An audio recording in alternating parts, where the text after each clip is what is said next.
We commend the work of Governor Parson, Governor Kelly, and our friends in the Missouri legislature, who have taken the most substantial steps ever seen in this region to bring the unwise, unproductive, and wasteful economic development border war in the Kansas City metropolitan area to an end. Several $100 million of taxpayer money have been abated, redirected, or incentivized through border war poaching between our two states over recent decades. Most experts agree that those several $100 million of incentives have not benefited our region, have not led to long-term economic growth, and have not helped Kansas City and our region more broadly. I agree with the governors of Missouri and Kansas and the Missouri legislature in saying that it's time for a truce. And I call on all of my fellow leaders at county and city government in Missouri and Kansas and the affected counties to join us in declaring an end to the border war between our two states. We in Kansas City will show that by leading. In the last week alone, I've had the fortune of meeting with United States senators and representatives from Missouri and Kansas. And in each of those conversations, we discussed how we could support economic development, job growth, workforce development throughout our region. I've had the opportunity to talk to Governor Parson just yesterday on the same day I was inaugurated, where we talked about the border war itself and talked about his concern and his leadership about how we can work together to really build our region, not so much how we can compete against one another over the next years ahead. And I've had the fortune recently, and just a few moments ago, in talking to a number of mayors from our area. And we have one of our mayors here with us from the Kansas side, and I appreciate you being here right now. I got a chance to talk to the mayor of Harrisonville, Missouri, and in so many other places that are saying we've had enough of this competitive set of incentives that aren't leading to more growth for Kansas City. And so this is what we're going to do in Kansas City and what I'm proposing with the help of City Council. As the mayor of the largest city in our area, and a city that sits in all 4 counties, actually cited in Governor Kelly's executive order, I'll fully support the spirit and the letter of what was in the executive order and what was in the Missouri legislation. In so doing, I'll introduce legislation by ordinance at City Council to do the following, and I'll do this at the next City Council meeting. We'll look to ban the use of any property tax incentives or abatements or redirections for a term exceeding 10 years for the relocation of any jobs from border counties. That would mean that we will ban the use of any incentives exceeding 10 years for relocations from any of the counties of Johnson, Wyandotte, or Miami in Kansas. The council legislation that I look to introduce will cover all incentive granting agencies. That includes the Port Authority, which, although the Port Authority was certainly created by statute, like many of the others, it was adopted by action of the City Council some 40 years ago and remains a mayorally nominated board with City Council approval. In the weeks ahead, I'll also encourage our colleagues in our Missouri side communities and on the Kansas side to have important conversations about how we can work together, both within our own state and across state lines, to make sure that we will act in good faith to try to grow our region's pie, not just move it from side to side. And I'll be calling and I will look to our Kansas jurisdictions to honor this agreement and this sign of good faith from Kansas City, the state of Missouri, and the state of Kansas's own leadership to draw down any of their efforts on the Kansas side, those efforts that are existing now or in the future, to poach jobs and businesses from Kansas City, Missouri, Missouri side jurisdictions, or any other jurisdictions that are impacted here. We'll look for all of our Kansas municipalities and all of our friends on the Kansas side to support and honor this agreement. From here on out, my view is this: let's work together to build a dynamic region. Many more people than just the roughly 500,000 who live in Kansas City, Missouri, call themselves Kansas Cityans. They call themselves Kansas Cityans when they travel. They call themselves Kansas Cityans when they do work. They call themselves Kansas Cityans when they're asked where they're from. We root for the same professional teams, often travel the same roads, and use the same airport. It's time our economic development efforts are cohesive as well. That's all I have, and with that, I'll take any questions. I'm Mike Kelly. I'm the mayor of Roland Park, Kansas, and I just want to say thank you very much for the leadership on day 2 here. We're very excited to work with Mayor Lucas on these economic endeavors. We've always said that growth begets growth, and by having an opportunity to work with the leadership of Mayor Lucas, Governor Kelly, and Governor Parsons, we are excited to honor the spirit and the letter of the agreement that's been reached, and we're excited for what good things can come from the region. You know, like Mayor Lucas said, we claim ourselves as Kansas Cityans. We are passionate about the success of those throughout our region, and we look forward to working together to continue the growth of all of Kansas City, and we're very happy to be a part of it. So The largest city in this region, I think we're going to take a leadership role. We've seen a number of other cities on both sides of the state line that have said enough. We've seen the two governors say enough. I think we have a truce. And what I'm excited about now is making sure that over the days and weeks ahead, we make sure this truce is firm, and we make sure that we don't fall back into the old days where we're battling over just the same types of things. Instead, what we need to do long term is really have that good conversation like Mayor Kelly and I have had, Mayor Bowman of Harrisonville and I have had, and so many others to try to work together. So I haven't even drafted the ordinance yet, right? So this is something, though, I've certainly thought about for some time. I plan to discuss it further with our council colleagues.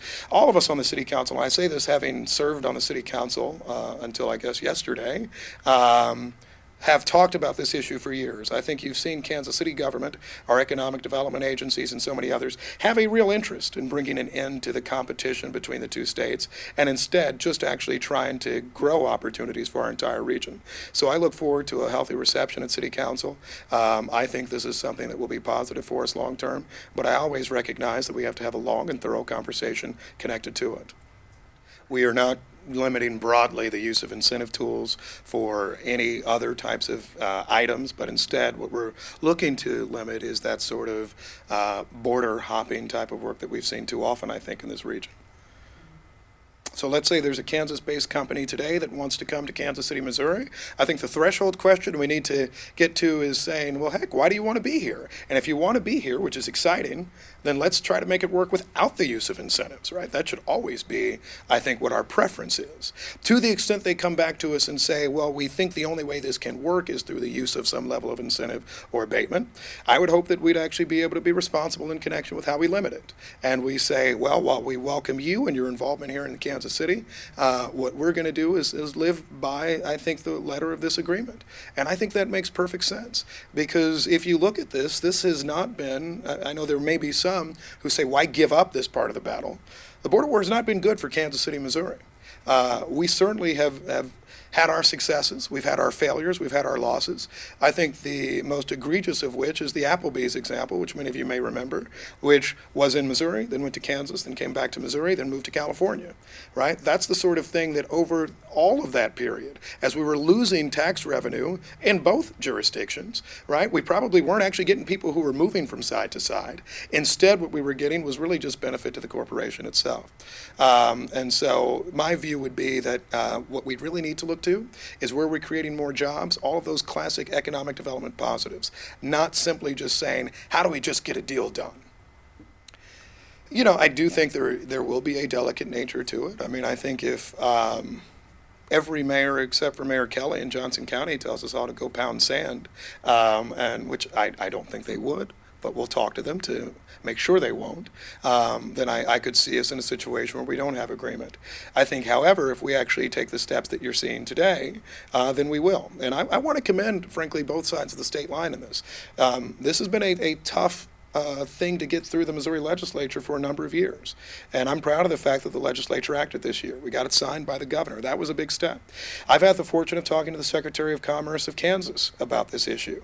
And the reason he reached out to me before I was inaugurated was to say we really think the cities need to be a part of this. They need to actually speak to this issue to ensure that we don't just have an agreement, but one that's illusory in nature because we're getting rid of state incentives, but we have all these local ones. And so sure, I think it's a delicate balance, but I don't think it's one that we can't accomplish. And by the way, I'll note in the world of economic development, we do things of a delicate nature every day. Every corporate incentive deal actually is something of a delicate nature where it could either succeed or it could not. I'm asking our economic development officers in all of our jurisdictions in Missouri and Kansas to actually use that same tough work that they do to try to negotiate the best deals, to negotiate a good deal between our cities and our states right now. I think the governors, which is outstanding for us, have led. And I'm happy by the fact that we have two governors, for once, that largely seem to like Kansas City. A few years ago, I thought we had two governors that didn't like Kansas City. So, I mean, talk about progress for us. But nevertheless, yeah, I mean, I think there is some delicate nature to this, but I think we'll be fine in connection with the deal that we can strike. I said for our friends in Kansas, and I would expect the same for us, any existing or future efforts for relocation. So it would be my view that if there is an existing relocation effort that's coming from a border county and trying to come to Kansas City, Missouri, or vice versa, then I would think the truce actually is implicated here. I know in I believe the Missouri legislation, there was an anticipated date of August 28th. And I forget if that's in Governor Kelly's executive order. I don't believe it is. It is. So it might not be in the Missouri legislation, or it might be in both. It's my view that those that exist now, we should start living by the rule. I think that's just the better way to do things, and that's something that I would support and encourage. That we're just a gigantic metro with lots of great economic development. I mean, here's the thing, right? Often, Kansas City compares itself to a number of cities, let's say Nashville, Indianapolis, Denver, Austin. What is interesting about all those cities? They all sit within one state largely in their metropolitan DSA. And so what I would like for us to have is that sort of kind of cohesive approach to how we sell Kansas City. I mean, look at the USDA project as an example, right? When you had two sets of federal delegations, when you had economic development agencies from both sides of the state line working together to say, look at Kansas City, it's exciting for us, we're working together on something, then we've been largely successful in that project, removing any political considerations from it. I think what I'd like to see us do long term is have more projects like that, where we're hearing about companies that have some new, interesting, either product to produce or an office relocation. I want us to say, let's use the power of the fact that we have economic development officials in both states, in large cities of both states, and get them to work together for the betterment of the region. So that's what I want. But ultimately, what we should get out of this is more job creation, more quality job creation that's paying good salaries to people throughout our region, and a recognition once and for all. I know this because I just got elected by the people of Kansas City, Missouri, and I love them. But here's the thing. Lots of people cross lines every day. Right? They may live in Grandview and work in Kansas City, or live in Blue Springs and work in Olathe, right? That's the way most of us see it. And we call ourselves Kansas Cityans because we care about and love this region. It's time for us, it's time for those of us who are elected officials and economic development officers to recognize that too. Would you pursue